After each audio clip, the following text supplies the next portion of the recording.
కాశ్మీర్లో ఉగ్రవాదులు దాడి చేయడం దాష్టికమైన చర్య అని ఫిలిం ఛాంబర్ మెంబర్స్ పేర్కొన్నారు.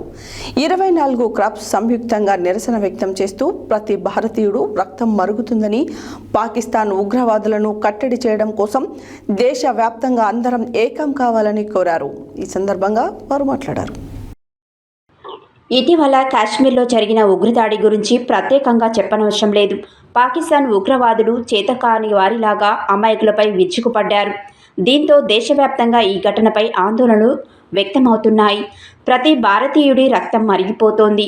పాకిస్తాన్ ఉగ్రవాదులను కట్టడి చేయాలంటూ దేశవ్యాప్తంగా నిరసనలు మొదలయ్యాయి. ఇప్పటికే అధికారులు ఉగ్రవాదులను కట్టడి చేసేందుకు ప్రణాళికలు సిద్ధం చేశారు. భారత సైనికులు రంగంలోకి దిగారు. ఉగ్రవాదుల వేట మొదలుపెట్టారు. ఇకపోతే కాశ్మీర్ ఉగ్రదాడిలో చనిపోయిన వారికి ఫిలిం ఛాంబర్స్ ఆధ్వర్యంలో మంగళవారం నివాళులర్పించారు.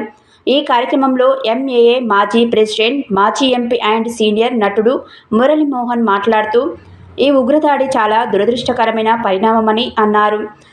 ప్రశాంతకరమైన భారతదేశంలో ఇలాంటి దాడులు జరగడం చాలా బాధాకరమన్నారు.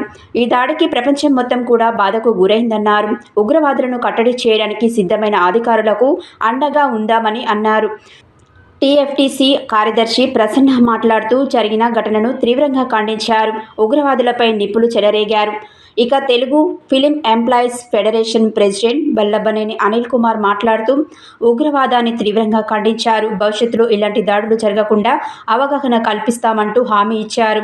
ఈ ఘటనని సీరియస్గా తీసుకొని ముందుకు వెళ్తున్న ప్రధాని నరేంద్ర మోడీకి, 2 తెలుగు రాష్ట్రాల ముఖ్యమంత్రులు చంద్రబాబు నాయుడు, రేవంత్ రెడ్డికి కృతజ్ఞతలు తెలిపారు. అలాగే MAA associate vice president Madala Ravi మాట్లాడుతూ ఉగ్రదాడిపై విరుచుకుపడ్డారు. ఉగ్రవాదులను కట్టడి చేసేందుకు సిద్ధమైన అధికారులకు మన దేశంలో ఉన్న 140 కోట్ల జనాభాలు సహకరించాలని కోరారు. ఇందుకు మొత్తం తెలుగు ఫిలిం ఇండస్ట్రీ అండగా ఉంటుందని హామీ ఇచ్చారు.